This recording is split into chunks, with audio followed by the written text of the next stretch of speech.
it started? Okay, yeah, okay, thank you. The Bridge Project is a knowledge sharing platform run by young scholars, professionals who seek to bridge the widening gap between academia and policy making on issues related to sustainable development and diplomacy. Our platform comprises of podcasts, webinars, workshops, and case studies for which we engage with local, national, regional, and international partners. Our work is inspired by the mission and vision of Sustainable Development Goals 2030. Today's topic of the podcast is Taking SDG to the Last Mile Action on Cities and Communities in India. And it is brought to you in association with Manipal Academy of Higher Education. Without further ado, I would like to introduce our speakers. Dr. Arunabha Ghosh is a public policy professional, advisor, author, columnist, and institution builder. He is the founder, CEO of Council on Energy, Environment and Water, one of Asia's leading policy research institutions.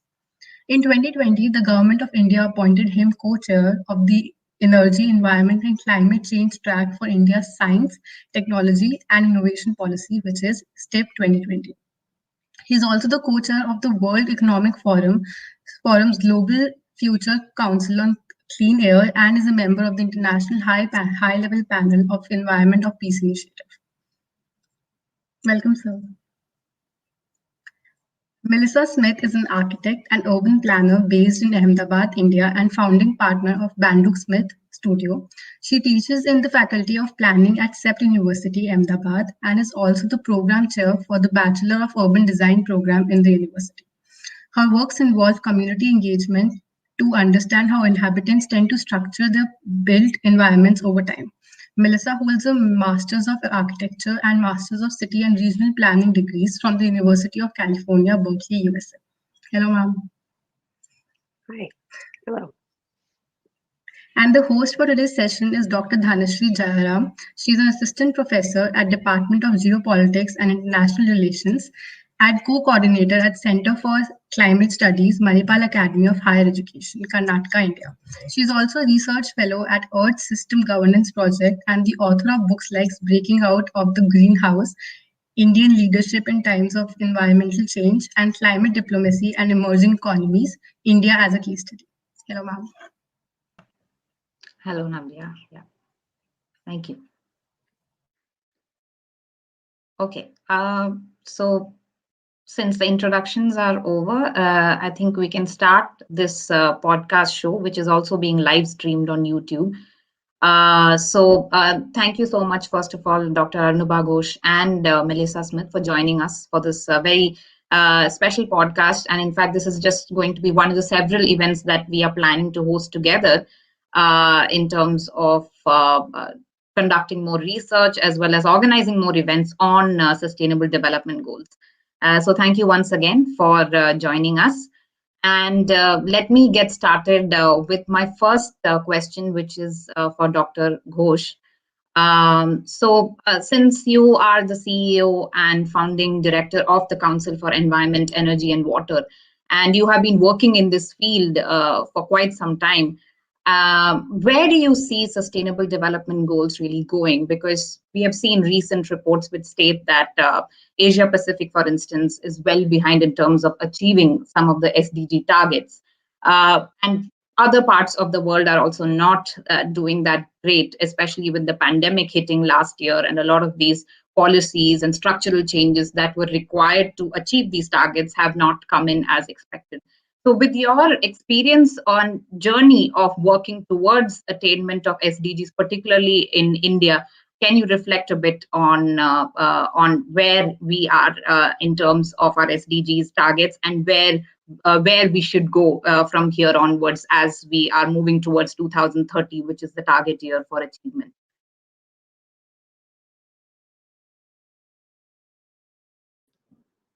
Thank you, Dhanashree. Thank you very much. And thanks for having me on this important podcast. And it's a pleasure to be in this conversation with you and Melissa.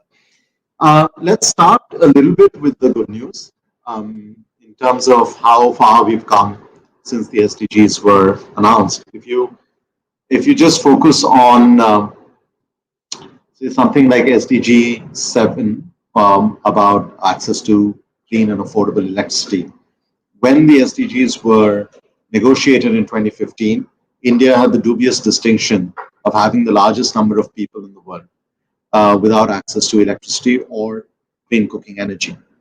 Now, thanks to efforts over the past 2 decades and a ramp up of efforts in the last 5, 6 years, we see that the penetration of LPG cylinders or clean cooking fuel has gone up to more than 80% of India's households. And the access to electricity, whether from the grid or from off grid sources, has gone up to about 97.6% of the households. Now, that effectively means that in the last 2 decades, we've electrified about 700 million people, about 350 million people just in the last 5 years or so. And similar numbers when we think about clean cooking energy. So, on one hand, there is this big push, right?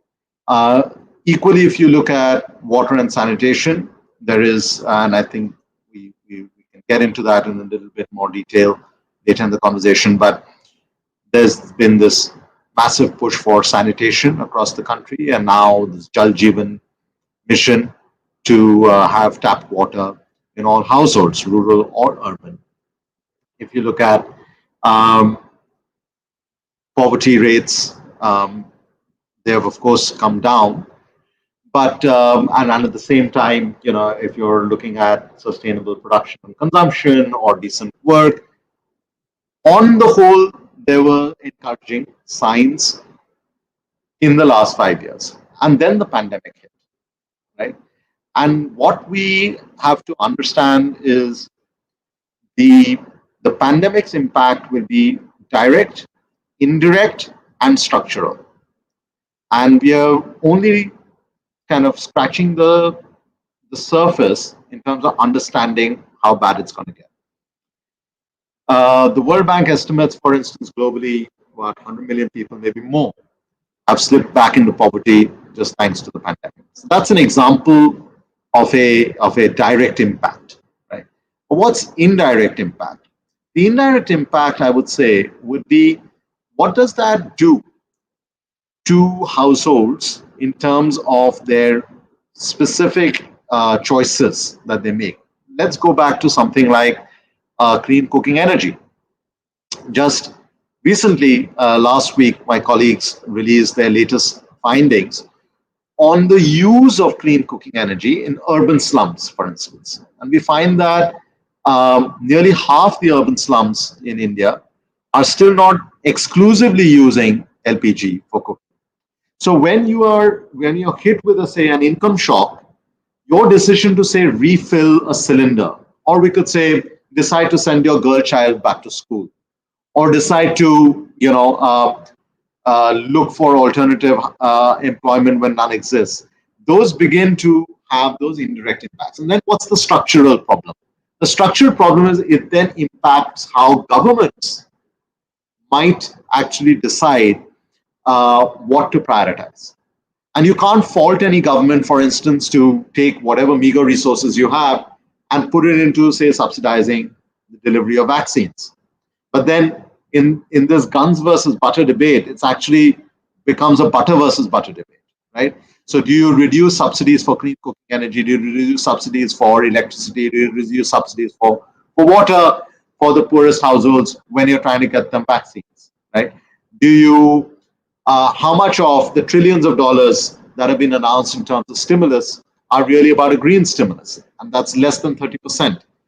So a direct impact on households, an indirect impact on household choices, and a structural slowdown in how the SDGs or the progress we were making towards the SDGs, something we have to keep in mind as we, as we think about the 9 odd years left ahead of us. Thank you so much, Arnaba. So, and I think you put it really well when you talked about the butter versus butter debate, and that's very crucial in understanding the kind of challenges that we face ahead of us as we try to fulfill the targets, not just under the Sustainable Development Goals, because 2015 was also a crucial year in terms of other environmental agreements that the international community signed, whether it was the Sendai Framework for Disaster Risk Reduction and the Paris Climate Agreement, of course. So my next question is for Melissa Smith, and the question is basically also kind of hinging on what Arnabha also mentioned in terms of what we are looking at in the future. And especially since you have experience of teaching and practicing urban planning and architecture in not just India, also in some of the other countries, including the US, and also conducting research on various other cities in countries. So in your journey, what is a perspective that you have attained over a period of time as to what is not just good for India, but for also other countries? And, the context that specifically matters in terms of urban planning. And I'm sure that is something that you look into much more deeply. So in that sense, where do SDGs stand in urban planning? Because there are so many goals which are directly impinging on city planning, right? So, in your experience, how are cities going to contribute to attaining the sustainable development goals? Um, that's a really good question, and I think my background, I'm an urban planner, but if I sort of have to give a caveat to this, I'm trained as an architect, urban designer, and urban planner, and so really the way that I look at everything is always through the project. And through the potential action and outcome and sort of the end of the line, the sort of series of projects or types of things that are happening or need to happen on the ground in order to achieve some of these things. And I think that one of the really sort of critical moments, if you look at cities and the potential for cities and local governments to address SDGs, is what you can find in urban lake systems, in water system in general, how they intersect with the city. But I think these are kind of the best and worst case scenario, because some of the problems that we face environmentally or ecologically, as well as in terms of health, are most critical at the intersection of urbanization and water. And so, there's and in dealing with those kinds of systems, it requires a sort of a conceptually synthetic approach. One that brings together many different, all the different sort of attendant issues to those sites, and it in doing that, it simultaneously addresses, I think, how interlinked and demonstrates how interlinked some of these SDGs are. Because if you look at a lake system in the city, for example, the health, well-being, as well as clean water and sanitation are sort of basic core tenets in dealing with this. Because a lot of the times when we look at lake systems, they've been degraded. They're significant sources of pollution. And they're also serving as sources of water for many communities, either for bathing or cleaning or in other capacities.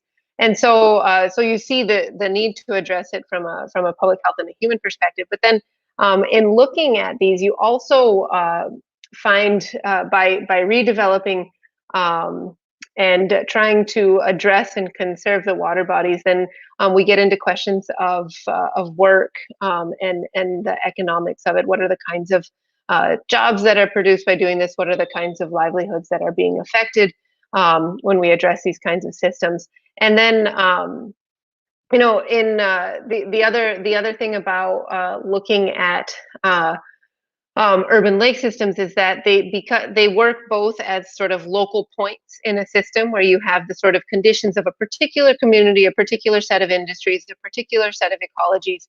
But then they're also systemic. They're spread throughout the city, and if we understand what they can do for groundwater recharge, for the water table, even for what plantation around them can do for air pollution.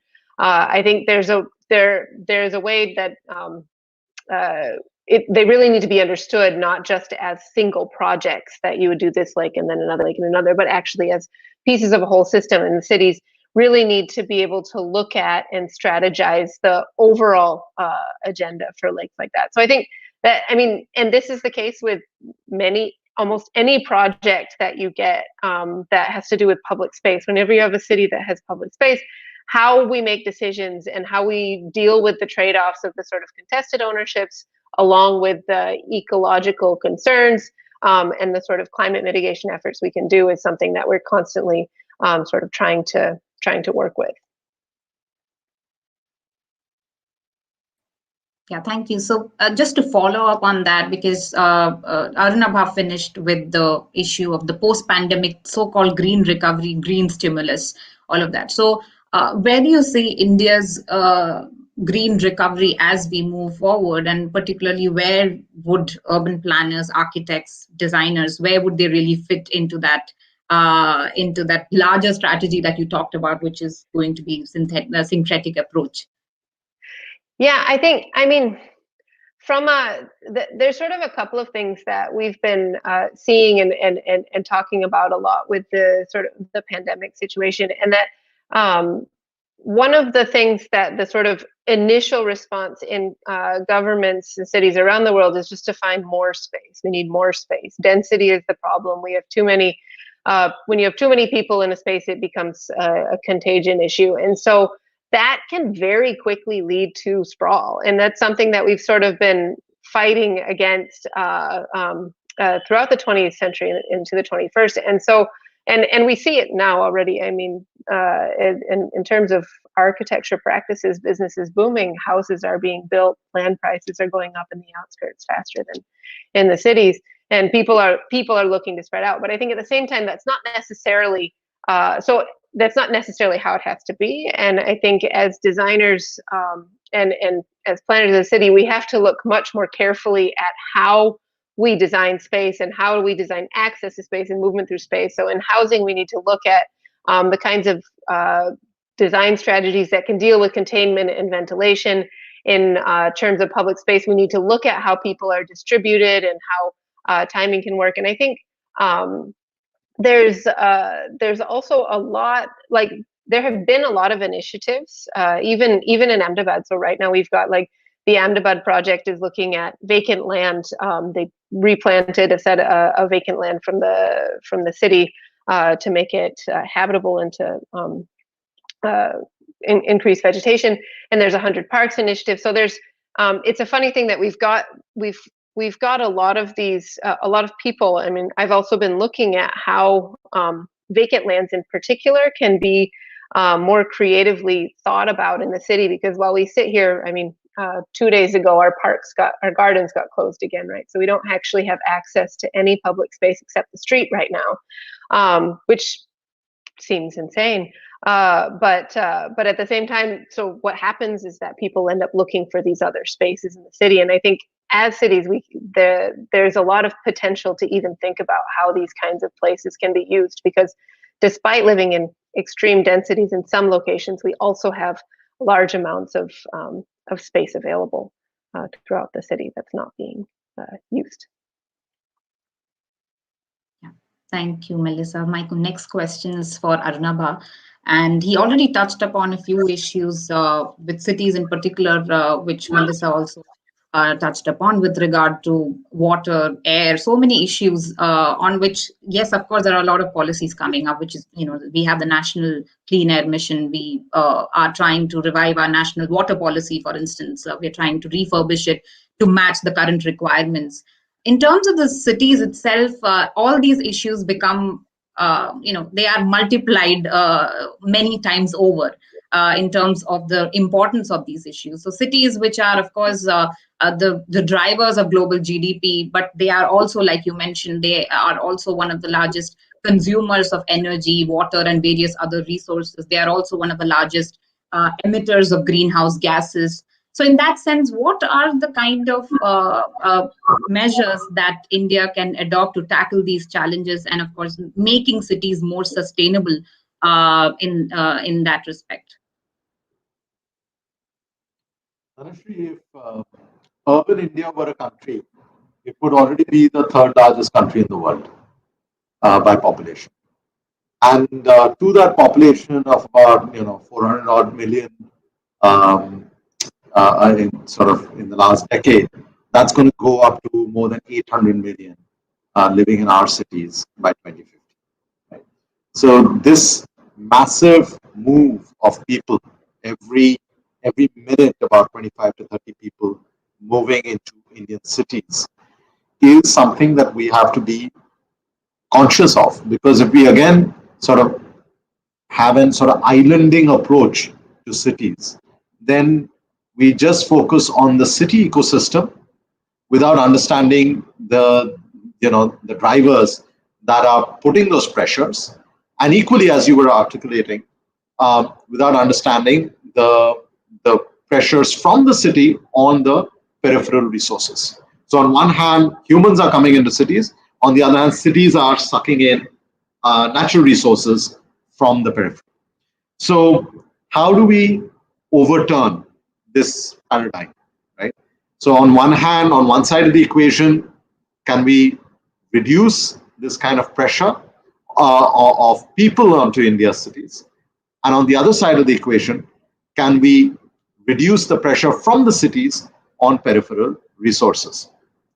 Therefore, the first thing I would say is that we have to invest in peri-urban and rural areas. We cannot aspire to have mega cities. There is nothing romantic about mega cities. That while we say cities are the cauldron of energetic dynamism, etc. But what is wrong with imagining a different kind of urban setting, right? Which are far more distributed in terms of economic activity, in terms of the use of local resources, and so forth. To give one example, right? Um, Rural areas have a potential of $50 billion and counting on using distributed energy to power up productive income generating enterprises. That's something that CW has estimated, and now CW is betting its resources on, having created a program called Powering Livelihoods by investing in companies that use distributed energy to create to power up productive enterprises in rural areas. This has the potential to create millions of jobs on farm and off farm, which add more value to the rural economy, also use more sustainably the resources, but also create more localized jobs. That's one example. But let's come back to the cities then.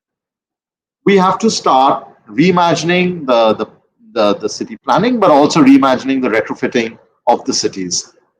How do we focus more on reducing the kind of time taken to travel? The migrants are put in sort of one corner of the city and then they're traveling elsewhere for work. I certainly did not grow up in a city like that. At least in the Delhi I grew up in, there was a confluence of different classes of society, and now everyone is in segregated gated communities or out of gate communities. So we have to think about the mixed land use, therefore focus on mobility rather than transportation, therefore focus on the employment opportunities rather than just hustling from one kind of way to make money to another. The last thing I would like to say is that we have to think about cities as the sort of fulcrum around which a circular economy of resources can be structured. Um, we tend to think about circular economy primarily on water resources and recycling and reusing water. But why not of minerals? Why not of materials? Why not of scrap? Why not of the way to refertilize our soils, even in city spaces, so that you reduce the transportation costs for food. So once we think of cities as having that depth of the market to truly kickstart circular economies, which are harder in more dispersed rural areas, then we have a three-pronged approach: strengthening the economic dynamism of rural and peri-urban areas, changing or reimagining the retrofit of cities, and then still leveraging cities as the fulcrum around which a circular economy could be built. Thank you, Arunaka. Actually, you brought out a very important point about peri-urban and rural areas, and that's what I was planning to ask Melissa next.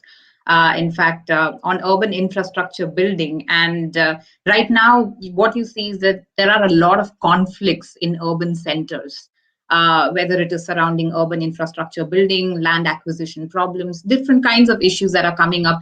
And there are a lot of conflicts between communities, between the state authorities and the communities. And in that respect, what you also see is that the peri-urban regions, for instance, are affected more. The marginalized communities get even more marginalized. And one of the basic principles of sustainable development goals is leaving no one behind, right? So in that sense, how do you see, as an architect and an urban designer, urban planner, what are the challenges in terms of trying to make these policies more inclusive in nature, trying to reduce the kind of conflicts that are becoming more and more common these days, even with other policies that are being brought about for energy transition, for instance, is just one instance. But you can see that kind of transformation happening, especially in cities. So, what are the kind of measures that can be adopted on that front? Yeah, I think it's a very thorny issue, but the role that the role that I sort of come from, again, is the design point of view, which typically comes, unfortunately, at the end of the process.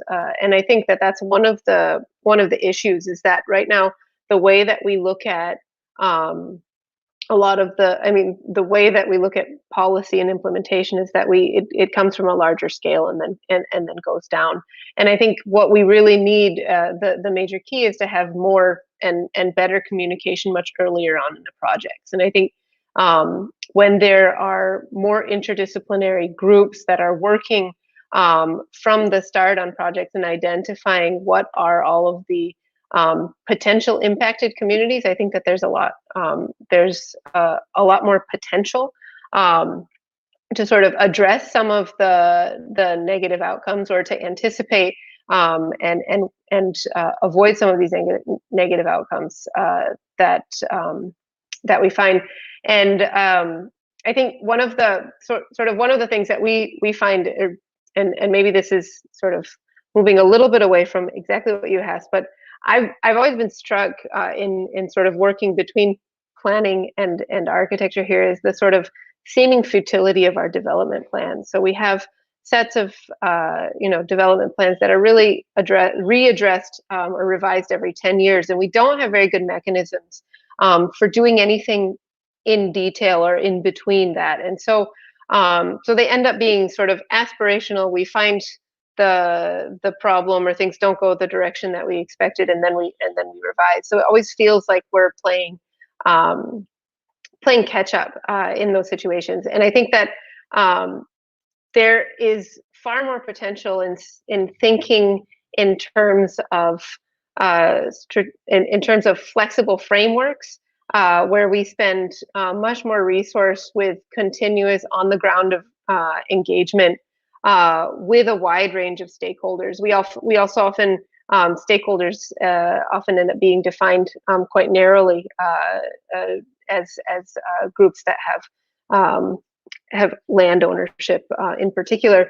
And if we can look at having much more robust feedback mechanisms on the ground, so that we're looking at not at understanding or quantifying the static conditions whenever we're trying to analyze, but identifying patterns and cycles of development, then I think we have a lot more potential to anticipate impact, and also to reach out and work with communities that are that both are being sort of impacted more by the policies that we're giving, but also are groups that have a lot of contribution that is unrealized. Like we don't look carefully enough at how informal sectors can contribute. To sort of pick up on one of the examples that Anuhapa was mentioned, is the recycling industry. The informal recycling industry accounts for so much of the material that's recycled in the city, but it does at a great human cost. Obviously, there's very little protection. There's a lot of vulnerability for people who are working in that industry, but it is extremely flexible. We've seen as development moves in the city, the industry can immediately move to set up and shift for new locations. It has it's even without support, it has a lot of capacity to take care of a lot of the sort of, especially in terms of construction material, to take care of things that would otherwise have to go through a centralized sort of dumping process. And so, and yet we don't look at that as a model to build off of and engage with or stabilize. Instead, it's seen as, this is another thing. We have this sort of set goals. We need to have we need to follow a centralized waste management system. And so I think that those are the kinds of things that we're missing, and we need to be looking more at flexibility, engaging processes on the ground, and sort of building them up rather than trying to replace them with an example that comes often from elsewhere. Yeah, thank you, Melissa. Arunabha, in fact, both of you mentioned a lot of points which are very interesting, and you're looking at cities very differently as well. So cities are not all about growth. It's not about the skyscrapers and boom. That is not what cities are always associated with, because since you touched upon it, as well as Melissa touched upon it, about the growing number of informal settlements, and how do you integrate these settlements, the slum dwellers, and like you mentioned about migration, which is a serious concern as far as rural to urban migration is concerned. It's growing, and the number of people living in urban cities is growing manifold as well. So in that sense, how do you make sure that the people living in urban centers, and increasingly as urbanization is happening, some of it may be indiscriminate, some of it is planned, but yet that kind of coordination which is required to make sure that basic services such as sanitation, water, healthcare, particularly we saw that in the past 1 year when the pandemic struck many slums as well, and this was something that came up as a serious concern. So how do we move ahead in terms of making sure that all communities living in urban, whether it is center or the periphery for that matter, how do you make sure that they have access to these basic amenities? So, Dhanashree, I mean, I will answer your question, but I will also say that the technical answers are not the same as the political answers, right? The technical answer lies in having dedicated programs for better quality urban housing, particularly for the poor, with all the facilities that you were referring to, right? So if you take the PM Awas Yojana, suppose the construction of housing for economic weaker sections up to 30 square meters, along with basic civic infrastructure. If you, however, look at actually what happens on the ground, the per square footage costs for even EWS housing is about 2,000 to 2,300 rupees per square feet, which kind of immediately pushes it out of the need or paying ability of many of the people we are supposed to be helping.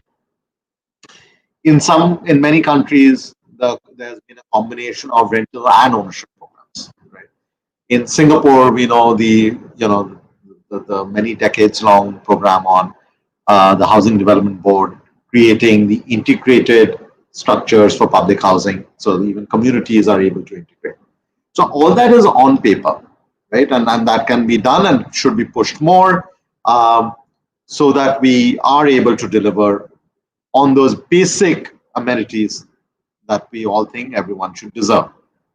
However, what is the political problem here? The political problem here is that we don't feel the pressure from the affluent to have better housing for the vulnerable. Let me explain this. The political pressure that comes from someone living in a slum is incremental, right? That I'm waiting 5 years, will you build a toilet for me? Or I've got a public toilet that 20 families are using, can I have a toilet at home? Or for 5 families to use? Can I have tap water rather than just the hand pump? Can I have drainage rather than sewage flowing in during the monsoons? So this is incremental response from political representatives when the vulnerable are appealing to them for change. What if the affluent, rather than demanding that the vulnerable be shifted further and further away from their sites because they're so-called eyesores, actually thought the other way around? Will economic opportunities become better for the city they're working and investing in?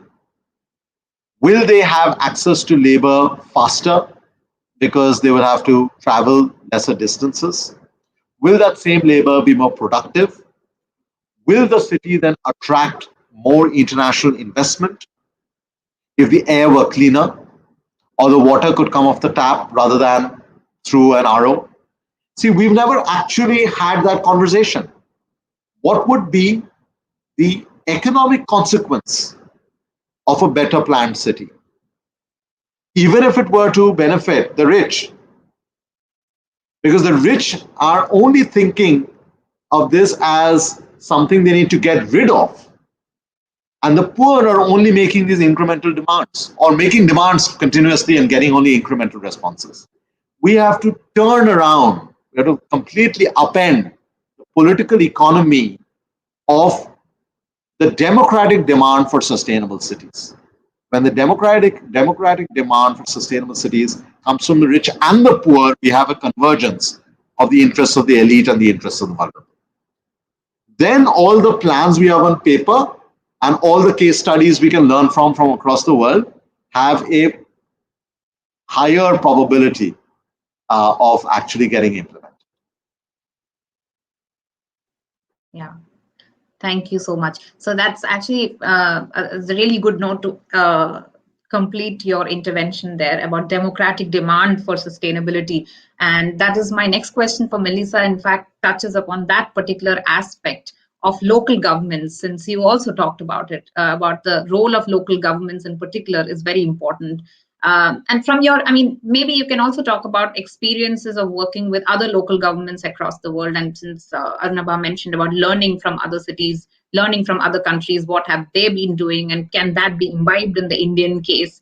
And particularly, how do the local governments play into these policy formulations and making sure, in particular, that there is, like Arnaba mentioned, there is that democratic process through which all these interventions are implemented on the ground? Yeah, I think that's a sort. I want to explain it, but I feel like a lot of this comes down to money. It comes down to capacity. It comes down to time spent. I mean, so we work a lot with small government, with nagarpalikas, not even municipalities in Gujarat, and it's interesting what we found is it's sort of is that there's a lot more desire to improve and to do things well, to innovate in these places than we knew or than is generally talked about. And the thing is, there's all there. So when we find nagarpalika or people in the nagarpalika that are ready to try new things and to innovate, there's also a lot of low-hanging fruit. There's a lot of things that we already know how to do, that we know how to implement, that don't require sort of technical innovation. Things like, you know, one of the nagarpalikas we work with just a few years ago installed sensors on their streetlights for the first time ever, and saved so much money and energy, because the lights didn't have to be turned on by an actual person starting 2 hours or 3 hours before sunset. You know, so there's that kind of very, very simple stuff, a lot that can happen with, you know, implementing local solar power, planting trees, pervious surface, these sort of technical solutions that can be done. But I think there's also a need to sort of find a better way to build capacity in these areas. Because at the same time, what we found is that in a lot of places, though there is desire, though there are people ready to do things, that they are so far removed from best practices or from the even from the technologies of today that it takes there's just a large gap to cover, and so I think that having programs that can develop capacity even from the central government here is one level. You know, one of the things that we've been worked with is the National Plan for Conservation of Aquatic Systems. It's a great blueprint. On paper, it looks really good. What happens is that there's no funding to develop the proposals, and so the city has to prove that they have the capacity to do an integrated management plan for a complex water system before they get any funding, and they don't apply it. They don't have funding to give to the preparation of the plan, and so then the plan can't be prepared properly, and so then it becomes a cycle where everything's sort of waiting for money to come rather than investing in actually building the capacity to learn how to do things and to do it step by step.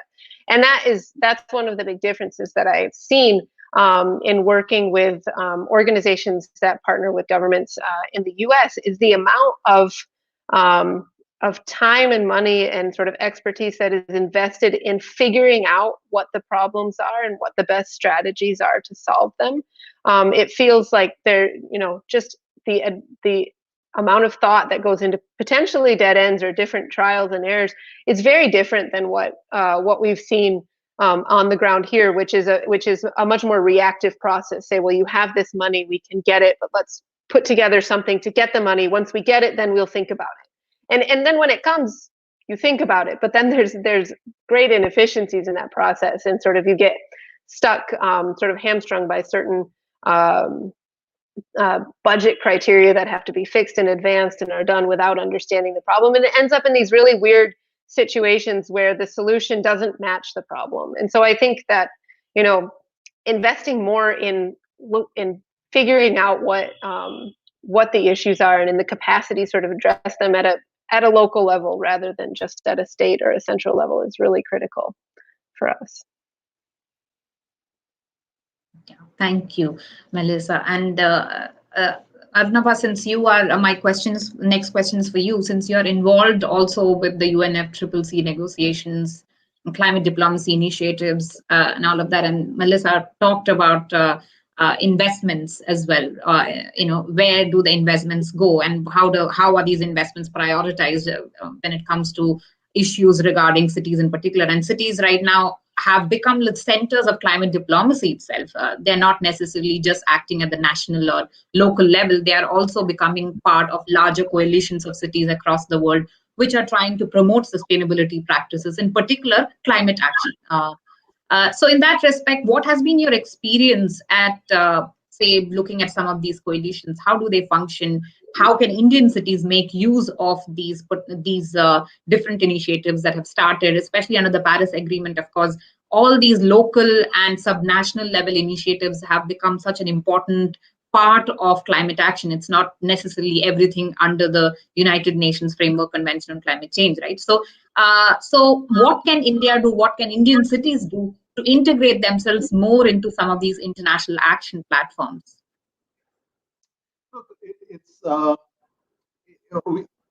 We have to understand that there is nothing wrong in cities talking to each other, twinning with each other, sister city initiatives, many of which have been launched to talk about climate additional climate action and so forth.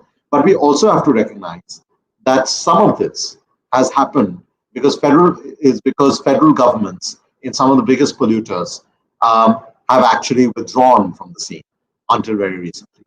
And therefore, we kind of transmuted climate action to city level action or city level pronouncements to, in a way, paper over the missing national level action, right? There is that other side as well. So again, we should not overly get excited about the city level initiatives that are there. That qualifier having been said, what can Indian cities do? Because Indian cities are not empowered politically in the same way that we cities that we see cities in other parts of the world. So even if we found some value in it to engaging with these networks, do we have the political resources, the financial resources, the diplomatic resources to actually promote our cities rather than just our national experience? And I would say this could happen through a few different ways. The first is data. There's recently the Indian Urban Data Exchange was launched as an interface between users and data providers to exchange data sets, etc. So we're promoting more data-driven administration. And as a result, if we had the sustainability lens for this, then the better performing Indian cities could then be projected as here are, I mean, even in sort of haphazard urban India, here are those pockets of excellence with whom we could be collaborating.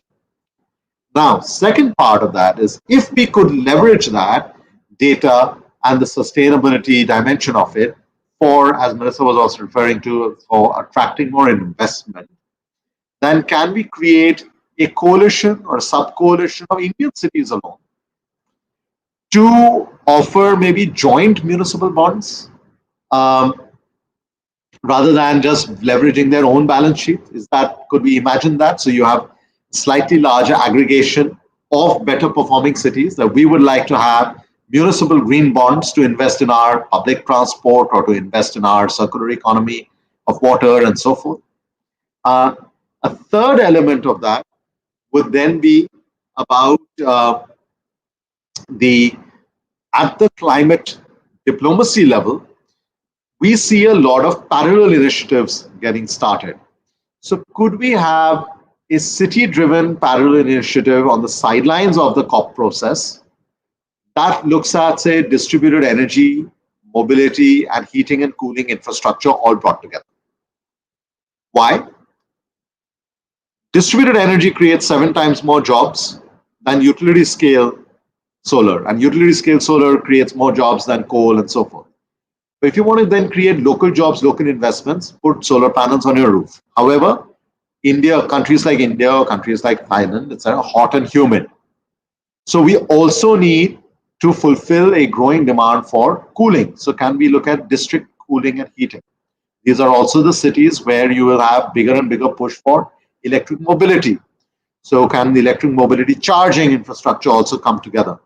Now, the kinds of demands that cities in emerging markets have, especially in the tropics, would be very different from, a temperate climate German city or a city in, Midwest United States.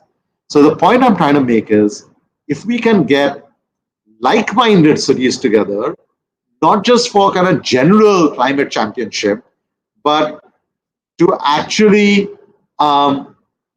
bring together their common interests on mobility, on energy, on cooling, all together, leverage those collectives for attracting investment, and then keep adding to that base of data that we have to say how we are doing better year on year, then I feel that at least the India-driven city diplomacy can be a little bit more effective than we have seen in the past. And to sort of emphasize the point I started with, would also kind of show a little bit of a mirror to the cities of the north that I would still argue are in some ways still papering over the lack of federal action in their countries. Yeah, thank you. So my last question for the podcast is to Arunabha once again, and this is about disasters. And I think it is important to specify disasters separately because we are looking at an increased number of disasters which are contributing to loss of human lives, economic losses, infrastructural losses, which are also in a way eroding our development gains. And again, cities are somewhere cities are somewhere more affected by disasters than other areas. And you're looking at cities which are running out of water. Chennai, which was on the brink of day zero situation. You have Bangalore, Mumbai, Delhi. All these cities have varying degrees of vulnerability as far as disasters are concerned and different types of disasters. So in that sense, again, so we have different mechanisms to deal with these. And like you said, it's probably not a technical problem, it's a political problem where these initiatives and these mechanisms are probably not coming together, or our vulnerabilities are in fact increasing year after year, especially with climate change also contributing to these vulnerabilities. So maybe you can talk about that a bit, and then we can conclude this session. This is a very important point, Harshri, because the only reason we've not gotten bankrupt yet is because our cities are not yet fully developed. So actually, the more concrete we put in our urban infrastructure, the more we are going to be financially exposed to rising nonlinear climate risks. Uh, my organization is developing the first climate risk atlas for India, and our early findings show that just in the last 50 years, 75% of India's districts have now become hotspots for extreme climate events. And 40% of India's districts are now showing sort of reverse trend. So flood-prone districts are becoming drought-prone and vice versa. Now, if we had even one major city per district, right, as that 400 million urban population goes to 800 million, we are basically looking at 700 odd billion plus cities, or maybe more, vulnerable to a series of climate shocks. Let's take Amravati, which is being built in Andhra Pradesh. Our estimate shows likely to experience temperature increases of more than 3.5 degrees Celsius by the end of the century. So while the rest of the world is trying to limit temperature rise to under 2, here is a city that is being built likely to have this immense kind of heat stress, right? Or take cities in the smart cities in Madhya Pradesh, Bhopal, Gwalior, Indore. All of these smart cities in Madhya Pradesh are going to have an increase in rainfall between 3% to 10% within shorter time spans by the middle of the century. So these are just examples. I mean, the cyclone Amphan that hit, the cyclone Nisarg that hit Maharashtra coast last summer, right? The largest such event since 1891, cyclone Amphan that hit Kolkata and Bangladesh, the only third largest such event since the late 1500s. So what do we do? What do we do? Because we are going to be dealing with the potential loss of lives, livelihoods, and hard capital infrastructure. Number one, cities have to start doing detailed climate risk assessments and reporting every few years, because every new bridge, every new road that is being sanctioned is likely to lose investment returns because of these rising climate risks. Second, we have to completely change how we think about climate resilience by looking at the role of natural capital and nature-based solutions. So the role of floodplains within cities, of lakes, of other water bodies, of mangroves for coastal cities, to reduce the surge that climate risk will impose on these cities. Third, we have to bring in the insurance industry into this conversation, because we will not have anyone underwriting these capital investments when we begin to see that this infrastructure that we are investing in is likely to get damaged within 5 or 10 years when it's supposed to last 30 years. Fourth, we have to have a unified emergency response framework, which means you have to bring together not just disaster response teams on the administration side, but also citizens, businesses, even school curriculum in terms of how do we respond to disasters. It's not sufficient just to save lives. While we've become better at saving lives which are threatened by climate-induced disasters, we also have to reignite, rebuild the communities and get the livelihoods back on track. So a unified framework is critical. So if we began to do that, the climate risk assessments, bringing in the insurance industry, looking at unified response frameworks, then maybe, and of course leveraging the natural nature-based solutions, then maybe we'll make our cities a little bit more resilient. Otherwise, pun intended, it's going to be money down the drain. Yeah, thank you. That's a really good way to end the podcast as well, because we are, like you said, we are talking about a lot of policies, investments, everything. But as long as there is that coordinated strategy to make sure that these are implemented on the ground in an efficient manner, a lot of these measures may actually go down the drain. So thank you so much once again to both our speakers, Aruna Ghosh and Melissa Smith, for joining us for this podcast. So we tried to ask as many questions as possible, but we have a few more, and possibly we can continue these conversations in the future as well, as we continue our discussions on sustainable development goals. So let me conclude this session by thanking both the speakers as well as the audience who have joined us. And on behalf of the Bridge Project and the Center for Climate Studies, Manipal Academy of Higher Education, I would like to wish all of you a good evening. Thank you so much.